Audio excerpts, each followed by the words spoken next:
दोस्तों नमस्कार। आप हमारे एक सवाल का जवाब दीजिए। हम आपको एक स्त्री के बारे में बात करते हैं और वो स्त्री किसकी है और किसको मिलनी चाहिए, ये आप सोचकर बताना। यमुना के किनारे धर्मस्थान नामक एक नगर था। उस नगर में गणाधिप नाम का राजा राज करता था। उसी में केशव नाम का एक ब्राह्मण भी रहता था। ब्राह्मण यमुना के तीर पर तप जप किया करता था। उसके एक लड़की थी जिसका नाम मालती था। वह बड़ी रूपवती थी। जब वह ब्याह के योग्य हुई तो उसके माता पिता और भाई को चिंता हुई। संयोग से एक दिन जब ब्राह्मण अपने किसी यजमान की बारात में गया था और भाई पढ़ने गया था, तभी उनके घर में एक ब्राह्मण का लड़का आया। लड़की की माँ ने उसके रूप और गुण को देखकर उससे कहा कि मैं तुमसे अपनी लड़की का ब्याह करूंगी। होनहार की बात कि उधर ब्राह्मण पिता को भी एक दूसरा लड़का मिल गया और उसने उस लड़के को भी यही वचन दे दिया। उधर ब्राह्मण का लड़का जो पढ़ने के लिए गया था, वहाँ एक लड़के से यही वादा करके आ गया।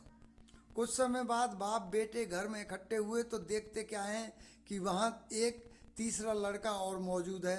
तो दो उनके साथ आए थे। अब क्या हो, ब्राह्मण उसका लड़का और ब्याही ब्राह्मणी बड़े सोच में पड़े। देवयोग से हुआ क्या कि लड़की को सांप ने काट लिया और वह मर गई। उसके बाप भाई और तीनों लड़कों ने बड़ी भाग दौड़ की, जहर झाड़ने वालों को बुलाया, पर कोई नतीजा नहीं निकला। सब अपनी अपनी करके चले गए। दुखी होकर वे उस लड़की को शमशान में ले गए और क्रियाकर्म कर आए।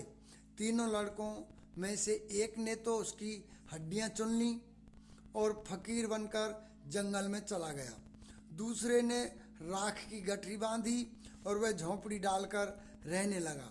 तीसरा योगी होकर देश देश घूमने लगा। एक दिन की बात है, वह तीसरा लड़का घूमते घामते किसी नगर में पहुंचा और एक ब्राह्मणी के घर भोजन करने बैठा।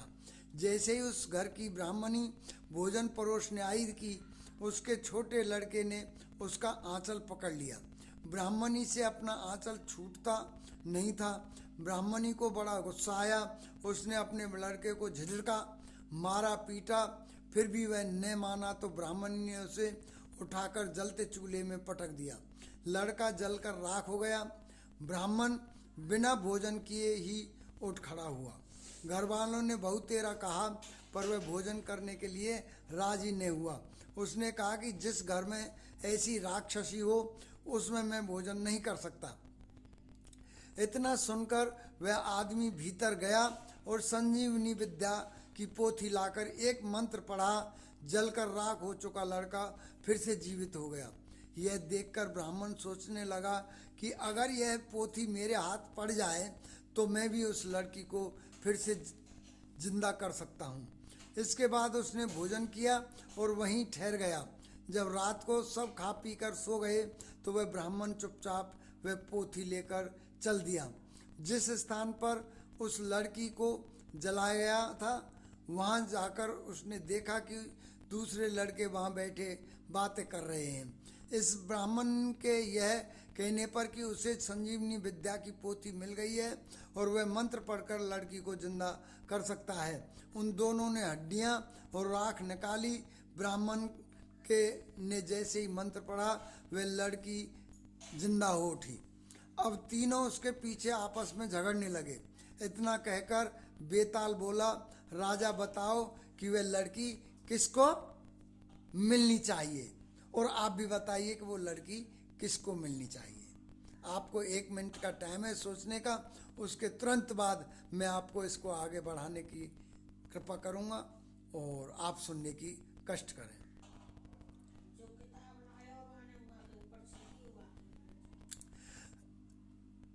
कमेंट में राधे राधे लिखकर इसका जवाब जरूर लिखना, और अब जो आपने सोचा हो वही जवाब लिखना।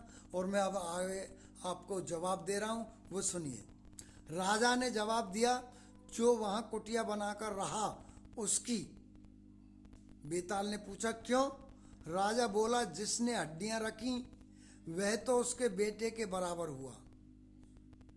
जिसने विद्या सीखकर जीवन दान दिया वह बाप के बराबर हुआ।